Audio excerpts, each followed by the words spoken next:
नमस्कार भाइयों और बहनों। मेरे साथ हैं हिमांशु सिंह, जो लखनऊ विश्वविद्यालय के छात्र हैं और लव फाउंडेशन के संस्थापक भी हैं। इन्होंने अपने फाउंडेशन के द्वारा बलिया जिले के रसना शहर में काफ़ी सारे विद्यालयों में, काफ़ी सारे गाँवों में प्लांटेशन कराया है, जो कि क्लाइमेट चेंज एक बहुत बड़ी समस्या थी। तो उसे उभरने के लिए काफ़ी पेड़-पौधे लगाने की ज़रूरत थी। तो उस क्षेत्र में ये आगे बढ़कर सामने आए हैं, एक यूथ लीडर, एक यंग लीडर के तहत, और इन्होंने काफ़ी सारे लोगों को प्रभावित भी किया है। जो प्लांटेशन जो क्लाइमेट चेंज के बारे में सोचे आगे। इन्होंने गाँव में कच्ची सड़कें पे भी काम किया है। इनके गाँव में जो कच्ची सड़कें थी, लखनऊ शहर में जो कच्ची सड़कों थी, उसे बनाने के लिए ये लखनऊ के अधिकारियों से मिले। इन्होंने कई सारे पीडब्ल्यूडी मंत्रालयों में जाकर लखनऊ के मंत्रालयों में जाकर लखनऊ के जो अधिकारी हैं उनके पास जाकर लखनऊ में विकास के लिए जो मूलभूत सुविधाएँ, मूलभूत सड़कें थी, पुख्ता था, ये सारी चीज़ें बनवाने पे फ़ोकस किया है। आइए हम इनके बारे में कुछ चीज़ें जानते हैं। आइए हम इनसे बात करते हैं। नमस्कार, मेरा नाम हिमांशु सिंह है। मैं मूलतः बलिया का निवासी हूँ। मेरी बेसिक शिक्षा नागा जी से हुई है, जो कि एक आरएसएस का विद्यालय है। और मैं उसके बाद मेरी सेकेंडरी एजुकेशन लखनऊ से हुई, सेंट एंथोनी पब्लिक स्कूल। उसके बाद मैं लखनऊ विश्वविद्यालय एफिलिएटेड कॉलेज से अपना ग्रेजुएशन कंप्लीट किया। अभी मैं एलएलबी की शिक्षा ले रहा हूँ और हाई कोर्ट में इंटर्नशिप कर रहा हूँ। जैसा कि हमने इनके शैक्षणिक जीवन के बारे में जाना, अब हम बात करेंगे कि इन्हें प्लांटेशन का मोटिवेशन कहाँ से मिला? कि क्लाइमेट चेंज एक बहुत बड़ा मुद्दा है देश में, जिसके बारे में कोई भी बात नहीं करता है। आजकल संसद में भी उसका कोई मुद्दा नहीं उठा है ना, विधानसभा में उसके मुद्दे उठते हैं। लेकिन प्लांटेशन इनके दिमाग में कैसे आया? क्लाइमेट चेंज का मुद्दा कैसे आएँगे? वो हम जानेंगे। मैं आपको बता देना चाहता हूँ कि जब 2023 चल रहा था, तो मई-जून के समय में बहुत ही टेम्परेचर हाई था, तापमान कम से कम 45 से 50 डिग्री सेल्सियस था। और हम ये समझ नहीं पा रहे थे कि आज तक ऐसा नहीं देखा गया है कि इस तरीके से टेम्परेचर अभी 2024-25 में 21वीं सदी में ऐसा है, तो आने वाला समय कैसा होगा? हम न्यूज़ के माध्यम से, न्यूज़पेपर के माध्यम से और दूरदर्शन के माध्यम से हम देख रहे थे कि तो इस फार्मा को भी कहीं न कहीं कूलर की ज़रूरत पड़ रही। और बिजली की अर्थव्यवस्था कैसी है, हम सभी से ये छिपा हुआ नहीं है। ग्रामीणों में इस चीज़ का बहुत ही दयनीय स्थिति थी। तो मैंने सोचा कि किस तरीके से हमें टेम्परेचर पे काबू पाना है। जब इसके बारे में हम लोग स्टडी करने लगे, तो पता चला कि कहीं न कहीं इसका मुख्य कारण है विकास ही विनाश का कारण दिन पे दिन बनता जा रहा है। विकास का मूल्य कार्य यह होना चाहिए कि हम अपने जैविक संसाधनों को बचा के, हवा, पृथ्वी, एनवायरनमेंट को बचा के हम कैसे लोगों की ज़िंदगी को बेहतर कर सकें। यह विकास का एक फ़ॉर्मूला होता है, लेकिन हम कहीं न कहीं अपने जो एनवायरनमेंट को नुकसान पहुँचा के, जंगलों को काट के वहाँ पे लोगों को बसा देते हैं, सड़कें बना देते हैं।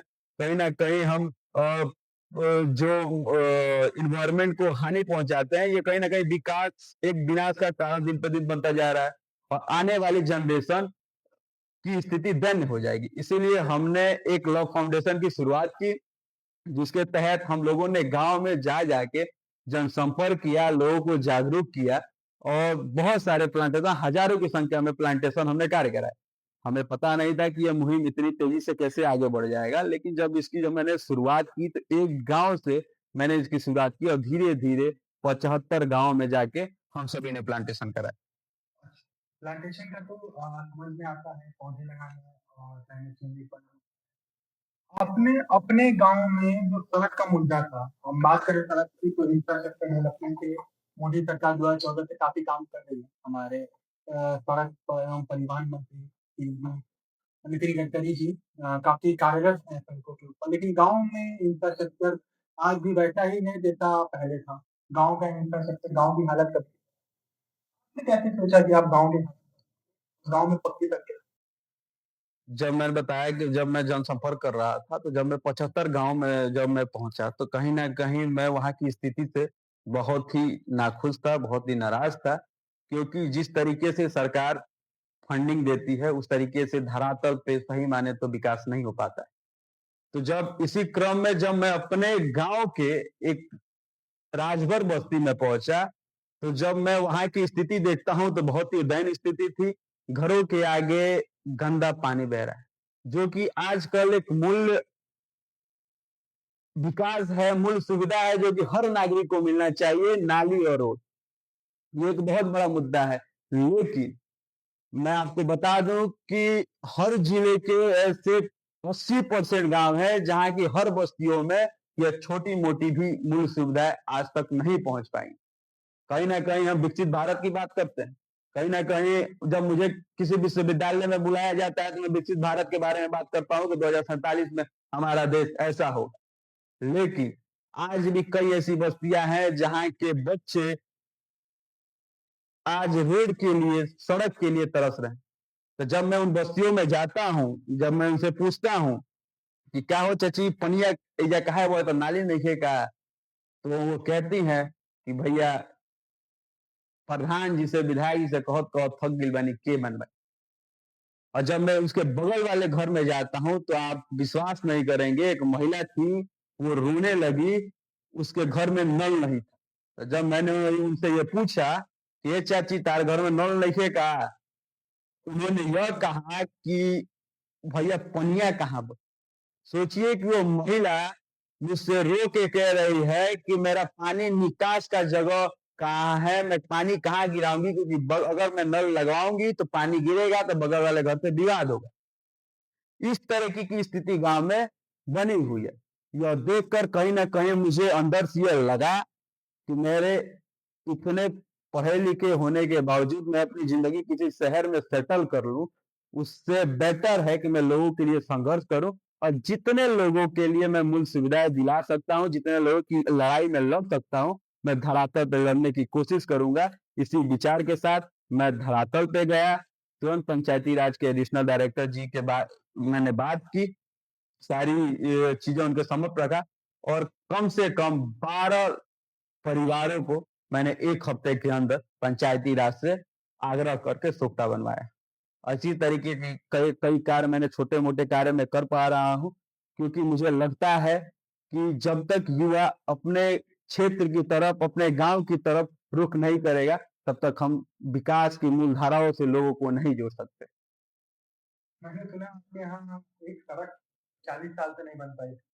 आपने हाँ, जब मैं राजभर बस्ती से मैं जब जाता हूँ तो एक यादव बस्ती है जो कि एक हमारे गांव का मुख्य मार्ग है।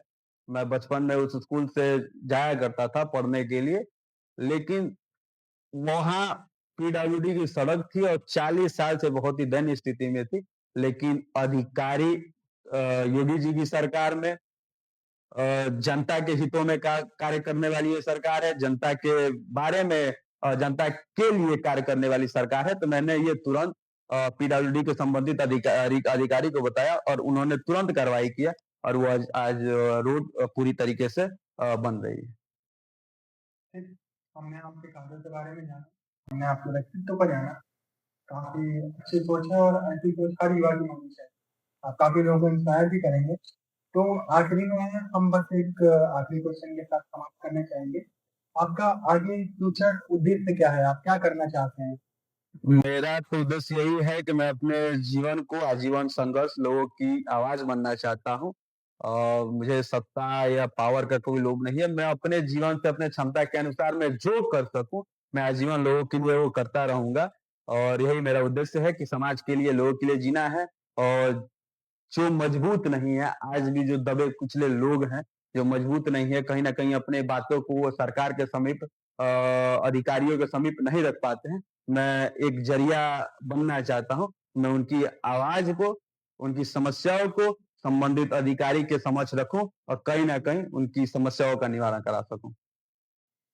अरे! अभी मैं समाप्त करने ही वाला था, लेकिन आपकी बातों से मेरे दिमाग में एक सवाल उमड़ कर आया है कि गाँव में इतना बजट मिलने के बावजूद, गाँव के विकास के लिए इतना बजट आवंटित होने के बावजूद, गाँव में मूल रूप से विकास क्यों नहीं हो पा रहा है? गाँव में तो मूल सुविधाएँ हैं, जैसे सड़क हुई, एजुकेशन हुआ, रोज़गार हुआ, ये सारी चीज़ें क्यों नहीं पहुँच पा रही हैं? जबकि बजट तो बहुत ज़्यादा एलोकेट होता है। तो इसके पीछे का क्या कारण है? इसके पीछे का कारण जब मैं धरातल पे जब मैं काम कर रहा था, जब मैंने कई प्रधानों से बात किया, सचिव से बात किया, संबंधित अधिकारी से बात किया, तो मुझे यह लगा कि कहीं न कहीं इनकी एक समीकरण है। कहीं न कहीं ये परसेंटेज पे काम कर रहे हैं और धरातल पे बजट जब आता है, तो कार्य न करा के कागज़ पे विकास दिखा दिया जाता है, लेकिन धरातल पे वो मूल सुविधा नहीं पहुँच पाती है।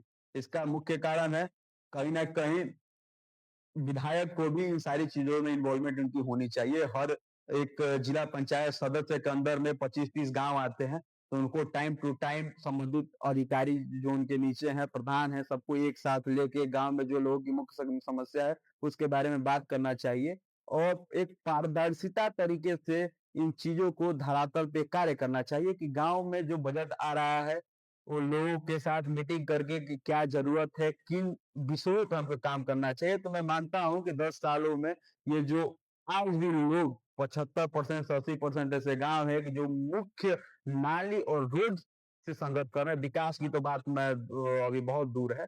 जो अभी मूल सुविधाएँ हैं वो नहीं मिल पा रही है। इसका कारण यही है कि कहीं न कहीं लोगों का इन्वॉल्वमेंट नहीं है, लोग जागरूक नहीं हैं और लोग अपने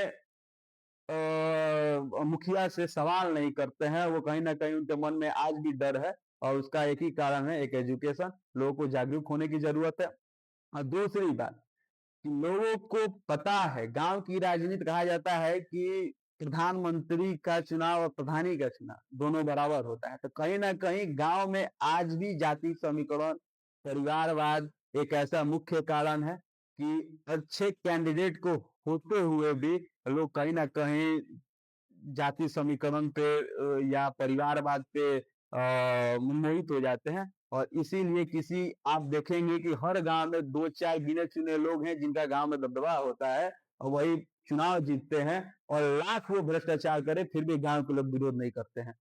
कोई भी इंडिविजुअल अधिकारी आपके क्षेत्र का विकास नहीं कर सकता जब तक गाँव के लोग जागरूक ना हो। तो गाँव के लोगों को जागरूक होने की ज़रूरत है। अपने मुखिया से सवाल पूछने की ज़रूरत है कि हम किस तरीके से कार्य धरातल पे ला सकते हैं, किस तरीके से कौन-सी योजनाएँ चल रही हैं, जिसके तरीके धरातल पे कार्य हो सकता है। तो ठीक है, इन्हीं सब बातों से हम अपने पॉडकास्ट को विराम देते हैं और हम जल्द ही आपके साथ फिर से आएँगे, कुछ नए मुद्दों को लेकर, कुछ जियोपॉलिटिक्स की बातों को लेकर, कुछ देश की राजनीति को लेकर। जल्द ही आपसे रूबरू होते रहेंगे। धन्यवाद। धन्यवाद।